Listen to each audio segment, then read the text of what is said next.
The morning air outside the federal courthouse in New York City was thick with tension, heavy as a lead weight pressing down on the crowded streets.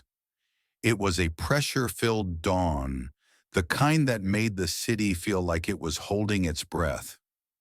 Protesters from opposing sides clashed verbally, their shouts piercing the chilly air. "Protect AOC!" rang out from one group, countered by "Deport her!" from another.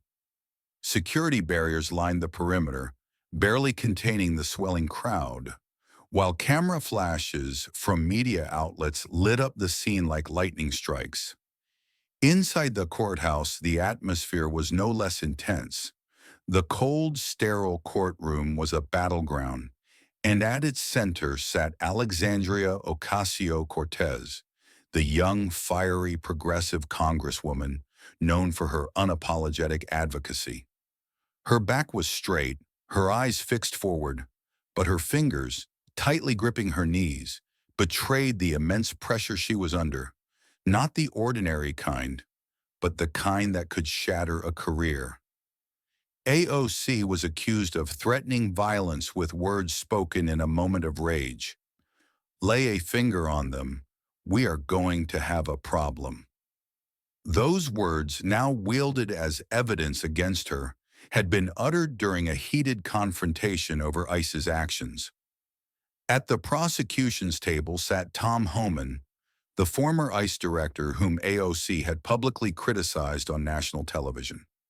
His arms were crossed, his face calm, almost cold, as if this trial was no longer personal, but an opportunity to extinguish a fire he believed threatened national security. Behind AOC, her legal team, led by the ACLU's Elena Martinez, whispered final strategies. They knew one misstep could cost AOC everything: her reputation, her influence, and her seat in Congress. When Judge Harold Grayson struck his gavel, the sound echoed like thunder, silencing the room. All eyes turned to AOC. The crowd held its breath. This was not just a trial, it was a war for the soul of American politics. In the stifling courtroom, fluorescent lights cast a harsh glow on the prosecution's table, where prosecutor James Whitaker stood, his black suit gleaming like a sharpened blade. His voice, deep and cutting, began the opening argument, each word striking at AOC's position like a hammer. AOC, seated just meters away, maintained a resolute expression, but her hands gripped a pen so tightly that ink smeared onto the paper beneath. "Your Honor," Whitaker declared, his gaze sweeping the audience before settling on AOC, "Alexandria Ocasio-Cortez has far exceeded the boundaries of free speech. She not only directly threatened Tom Homan, a law enforcement official, but also incited unrest against the Immigration and Customs Enforcement Agency, endangering national security." Whitaker held up a tablet, playing a video from AOC's X account. In it, her voice rang out, full of fury. "If they dare touch any of the Congress members, there will be serious consequences." He paused the video, letting her words hang in the air like a guillotine. "This is not a political warning. This is a threat of violence, a clear violation of Title 18, Section 875 of the United States Criminal Code." The audience murmured, some nodding in agreement, others shaking their heads in dissent. AOC leaned to whisper to Martinez, her eyes flashing with a mix of anger and anxiety. Martinez placed a hand on her shoulder, signaling calm, but Whitaker pressed on, his voice rising and falling like a stage actor's. "Furthermore," he continued, stepping closer to the witness stand with a stack of documents, "the defendant has organized public workshops encouraging illegal immigrants to evade ICE, violating Title 8, Section 1325. This action not only obstructs the law, but undermines the efforts of individuals like Tom Homan, who has dedicated his life to protecting this country. Whitaker turned to the jury, his voice dripping with sarcasm. She calls it congressional oversight, but we call it deliberate chaos. AOC bit her lip, struggling to stay composed as all eyes bore into her. Martinez scribbled notes furiously, preparing a rebuttal, but Whitaker wasn't finished. He moved to a large screen displaying an ex-post by AOC following an incident at the Delaney Hall Detention Center. The post read, "ICE must not be allowed to abuse its power. We will not let them trample our communities." Whitaker pointed at the screen. "This is not a call for unity. This is a call for resistance, undermining law enforcement and directly threatening Mr. Homan." Tom Homan, seated on the prosecution side, sat upright, his gaze sharp as a blade. He nodded slightly to Whitaker, as if confirming the plan was unfolding perfectly. Whitaker painted Homan as a symbol of dedication, a man with over 3 decades in law enforcement. "Mr. Homan is not just a victim of a threat," Whitaker said, his voice thick with emotion. "He is at the forefront of the fight to protect our borders, to protect the very communities Ms. Ocasio-Cortez claims to represent. Yet she responds by calling him a coward on social media. This is unacceptable behavior from a congresswoman." Whitaker paused, letting the audience absorb his words, then stepped closer to the judge's bench, his voice lowering but carrying weight. "Your Honor, the defendant's actions go beyond mere words.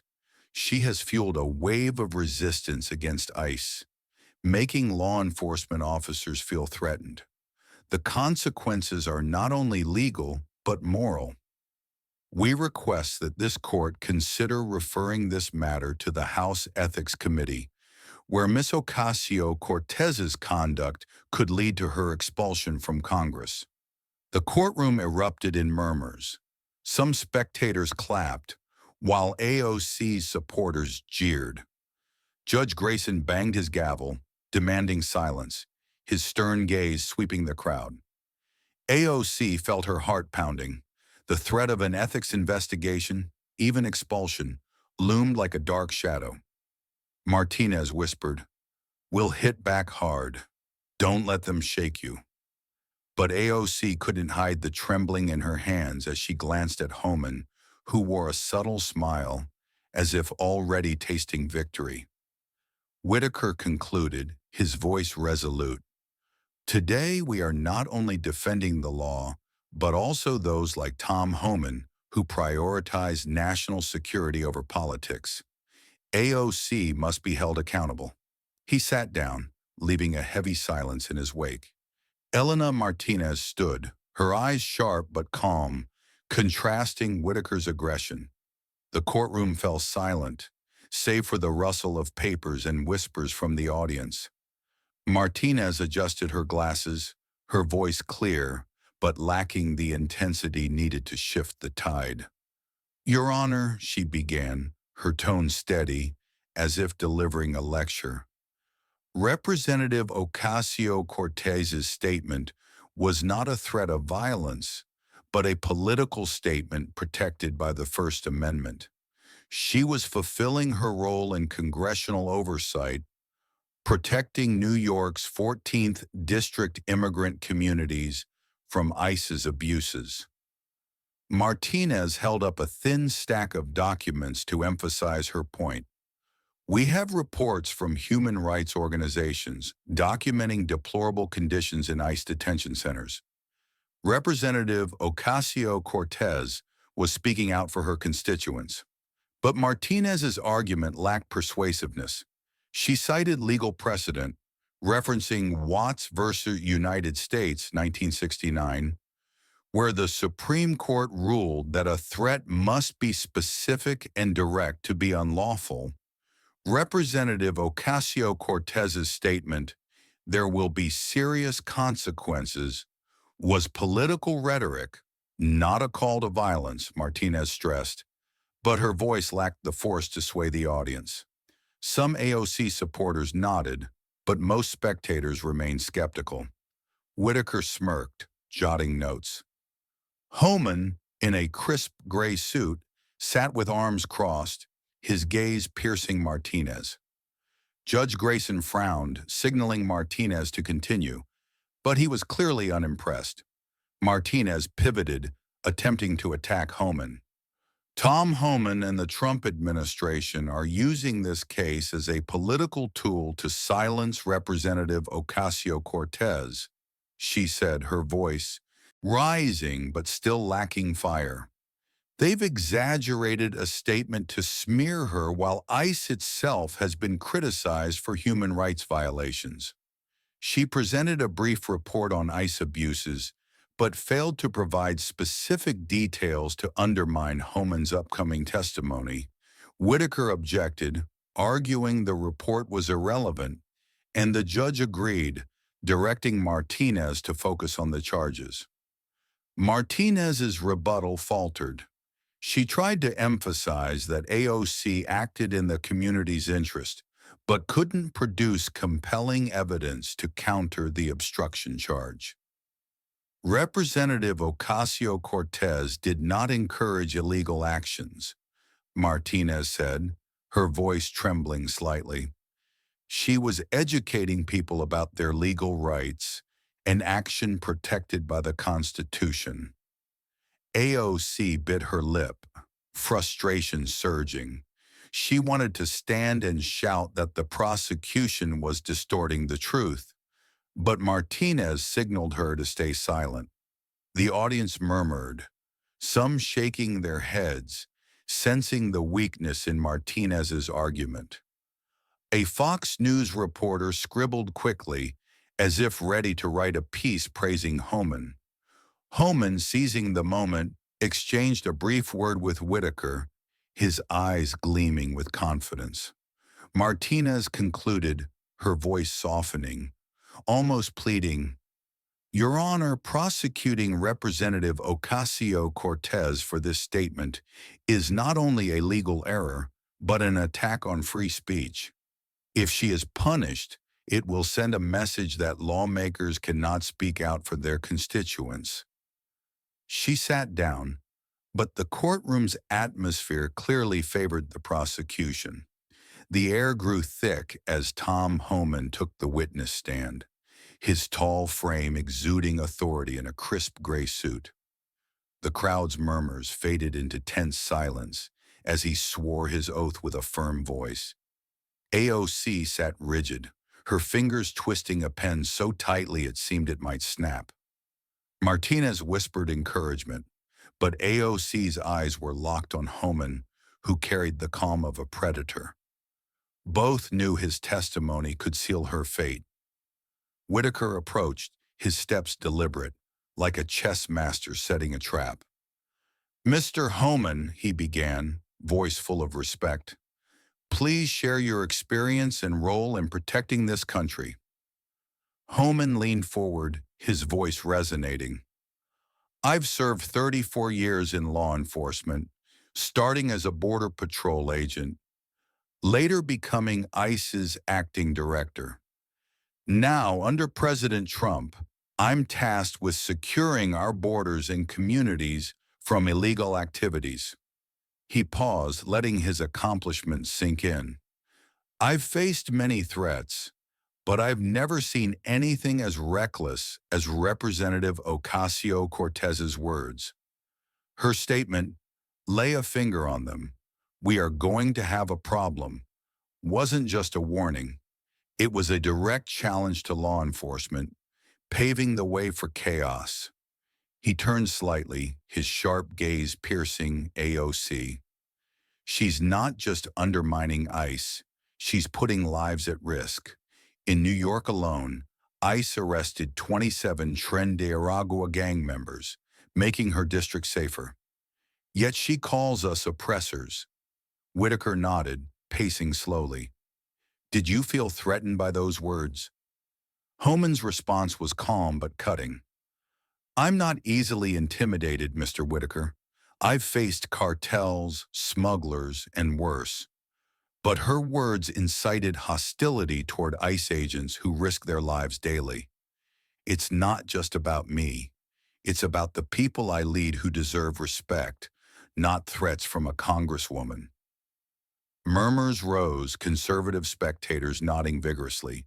Judge Grayson banged his gavel, demanding silence. But Homan's words hung like a dark cloud. AOC scribbled frantically, her face masking the anger surging within. Martinez urged restraint, but AOC's eyes burned. Whitaker held up a printout of an ex-post by AOC calling Homan a coward. This post was written right after the threat. How did it affect your work? Homan's voice grew firmer. It fueled a narrative that ICE is the enemy. Agents reported increased hostility in the field, protesters emboldened by her words. She's a public figure with millions of followers. Her words carry weight. Whitaker stepped back, letting Homan's testimony dominate. Do you believe her actions constitute obstruction of justice? Homan leaned forward, unwavering. Absolutely. By instructing illegal immigrants on how to evade ICE, she violated Title 8, Section 1325. By threatening law enforcement, she crossed a line no public official should cross. Her actions demand accountability, perhaps through an ethics investigation, leading to her removal from Congress. The audience gasped, the word removal striking like lightning. AOC stopped writing, her face paling as she grasped the weight of Homan's words. Martinez stood to cross-examine, her demeanor confident, but her strategy shaky. Mr. Homan, she began, her tone sharp but lacking ferocity, hasn't ICE been criticized for human rights violations? Homan didn't flinch. Every agency faces scrutiny, Miss Martinez. Our job is to enforce the law, not to be liked. Your client's job is to make laws, not incite resistance. Martinez cited a report on poor detention conditions, but Homan countered effortlessly. That report is outdated and irrelevant. ICE has saved lives in New York, while your client's rhetoric puts them at risk. Martinez accused Homan of political bias.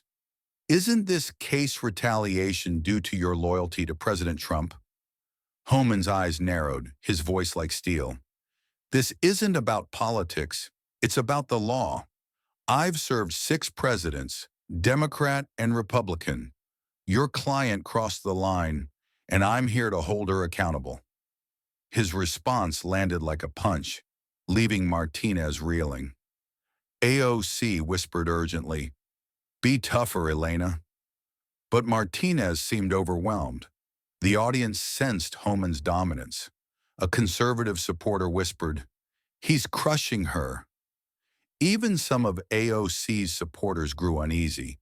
Martinez sat down, her cross-examination ending without impact.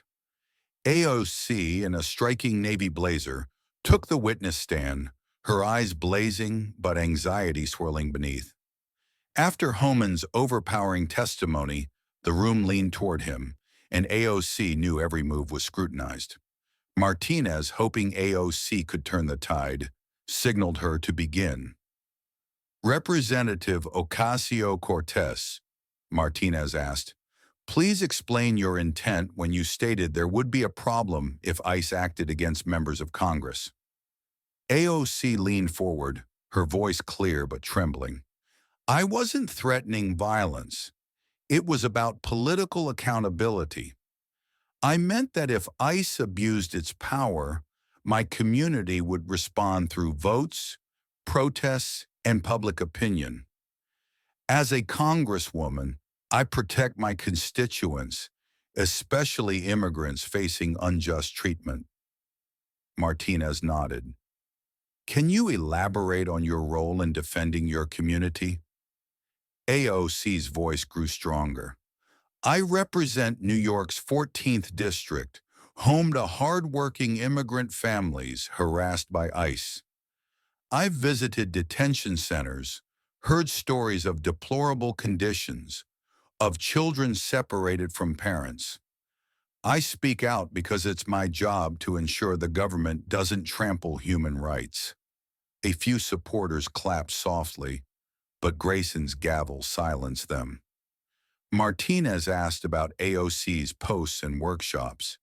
AOC responded passionately, I held meetings to educate people about their legal rights, like the right to remain silent, the right to an attorney. That's not obstructing ICE. It's giving people tools to protect themselves under the Constitution. Despite her fervor, some spectators remained skeptical, swayed by Homan's testimony. Homan sat with arms crossed, his gaze suggesting AOC's words were excuses. Whitaker rose, moving like a panther. Representative Ocasio-Cortez, he began, his voice chilling, you claim your statement was political, so why use a problem which could be taken as a threat? AOC inhaled, striving for calm. I was defending my colleagues from abuse of power. I meant ICE's actions wouldn't be tolerated, not through violence, but through democratic accountability. Whitaker smiled coldly, replaying her ex video, her voice angry. If they dare touch any of the Congress members, there will be serious consequences. He paused, staring at AOC. You call this democratic accountability or a call to defy ICE? AOC shook her head. No, I wasn't calling for violence. I was talking about the power of voters, Whitaker cut her off, his voice sharp. Are you aware that after that speech, ICE agents in New York reported being threatened, having rocks thrown at them during protests? AOC opened her mouth, but Whitaker pressed on. You called Mr. Homan a coward in front of millions. Do you think that didn't incite hostility? AOC clenched her fists, her voice shaking. I called him that because he targets vulnerable immigrants instead of addressing real issues. That's the truth, not incitement. Whitaker stepped closer, his voice a near whisper but heavy. The truth?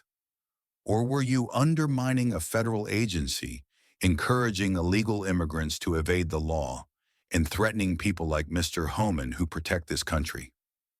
AOC's face flushed, her chest tight with rage. You're twisting my words, she shouted, leaping to her feet, pointing at Whitaker. ICE abuses its power, detains children in horrific conditions, and Homan is behind it all. He's suppressing my free speech, my community's free speech. The courtroom erupted. Spectators jeered, some clapped, others protested. Grayson pounded his gavel, thundering, Representative Ocasio-Cortez, sit down immediately. One more outburst and I'll hold you in contempt. Martinez pulled AOC back to her seat, whispering urgently, Alex, calm down. You're making things worse. AOC, face flushed, breathed heavily, her eyes burning toward Whitaker and Homan. Homan, with a faint smile, sat as if watching her dig her grave. Whitaker seized the moment, turning to the judge.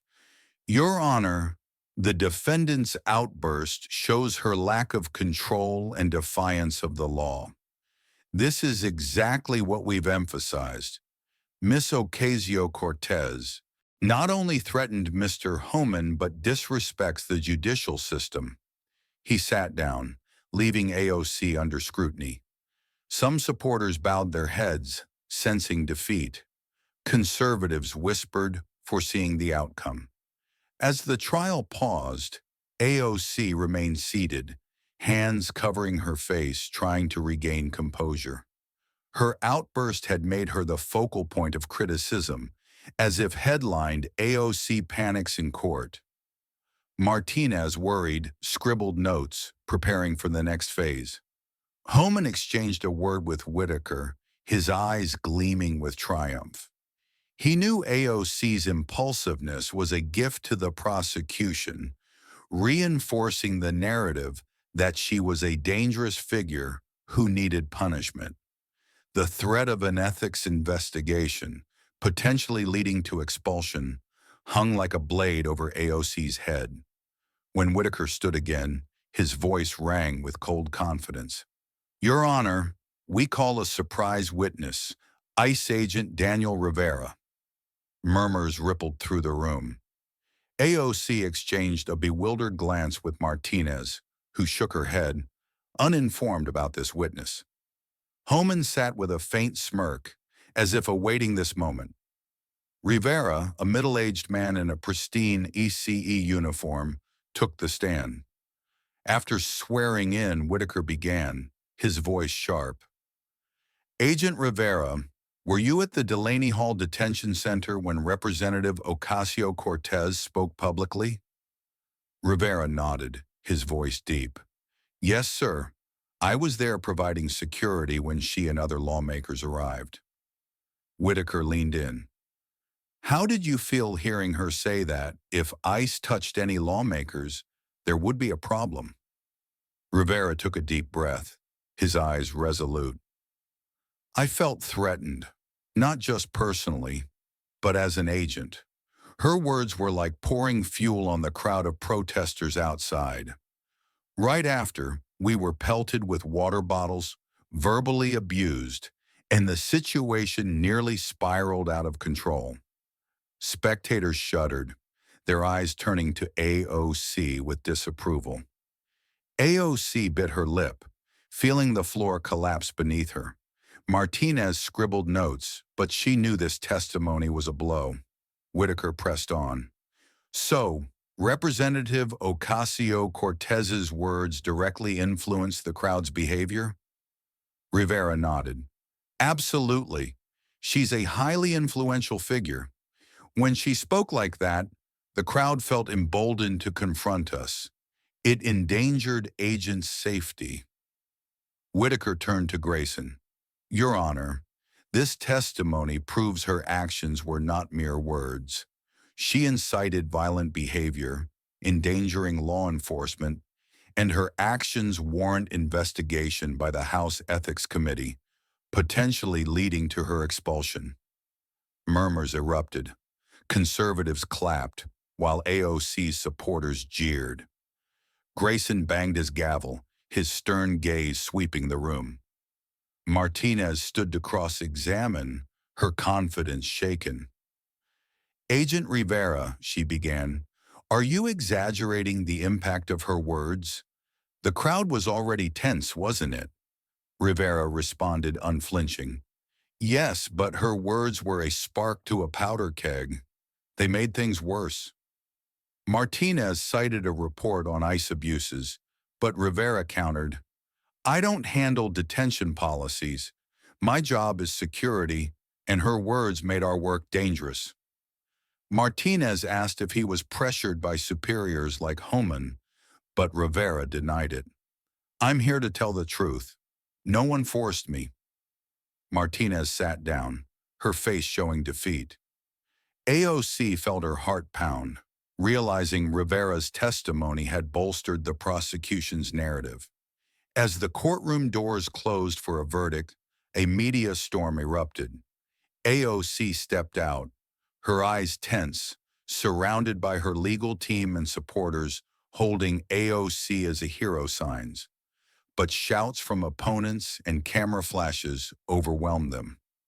Homan, with a confident stride, became the focus of conservative media praise, portrayed as a beacon of law and order. Fox News hailed him as an unyielding warrior, with headlines like, Homan crushes AOC. Newsmax replayed AOC's outburst, captioning it, the fall of a radical congresswoman. On X, Homan posted, ICE protects the public despite people like AOC. The law always wins. The post garnered thousands of shares with comments like, Homan is a hero, and kick AOC out of Congress. President Trump chimed in, AOC went too far, daring to challenge Tom Homan. She doesn't belong in Congress. Progressive outlets like MSNBC defended AOC, calling the case an attack on free speech, but their voices were drowned out. CNN noted AOC's impulsiveness undermined her argument, handing Homan the advantage. On New York streets, conservative protesters waving "Deport AOC" signs outnumbered her supporters. AOC held a press conference, her voice defiant. "I won't stop fighting for immigrants, no matter how they smear me." But her eyes betrayed exhaustion. A reporter asked, "Are you worried about an ethics investigation?" AOC replied, "I trust my voters," but her response lacked conviction. Conservative media pounced, calling her a scared politician. Homan appeared on primetime TV, welcomed as a hero. "This case is a warning. No one gets to obstruct ICE," he said, his voice carrying authority. Articles on Breitbart and Daily Caller predicted an ethics investigation would end AOC. Memes mocked her outburst, captioned "career in ruins." The media tide favored Homan, cementing his image as a bulwark against radicalism. Even some moderates felt AOC had hurt herself with her impulsiveness. Her supporters grew disheartened, with one tweeting, "AOC needs to control herself better." The courtroom fell silent as Judge Grayson entered, his gaze icy, clutching his notebook. AOC tried to maintain a resolute expression, but her hands gripped her blazer, her heart pounding. Homan sat upright, his eyes calm but brimming with confidence. Grayson struck his gavel, his voice commanding. After reviewing the evidence, the court delivers the following verdict. AOC inhaled, time slowing. On the charge of threatening violence under Title 18, Section 875, the court finds insufficient evidence to convict Representative Ocasio-Cortez, as her statement lacks specific intent to threaten. A soft sigh came from her supporters, but Grayson raised his hand. However, on the charge of obstructing law enforcement under Title 8, Section 1325, the court concludes that her actions, including instructing others to evade ICE, violated the law. She is fined $50,000 and referred to the House Ethics Committee for further investigation into conduct unbecoming of a congresswoman. The room erupted. Shouts from protesters outside seeped through, mingling with the audience's clamor. AOC bowed her head, her face pale, feeling the world collapse. The prospect of expulsion felt like a blade at her throat. Martinez whispered, "We'll appeal." This isn't over, but AOC knew this ruling had damaged her image. Homan stood, shaking hands with Whitaker, a subtle smile on his lips.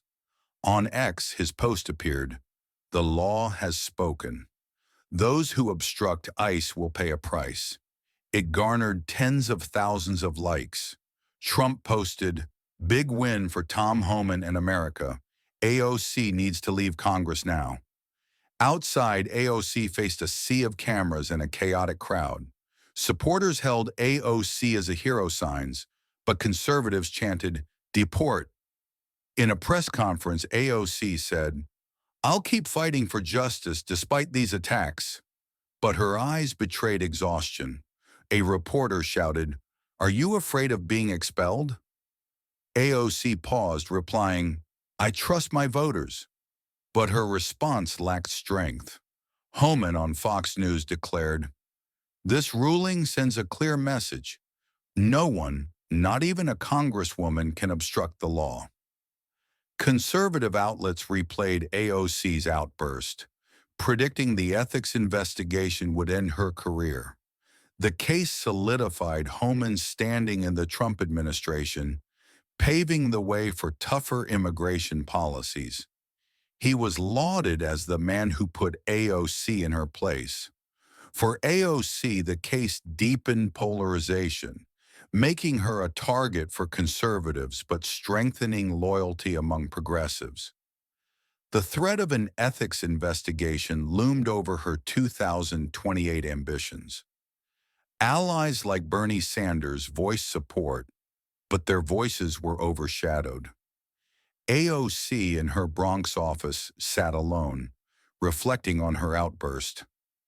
"I let my emotions take over," she whispered, but her resolve burned. Homan, at a Washington event, was greeted with applause, knowing this victory was part of a larger movement.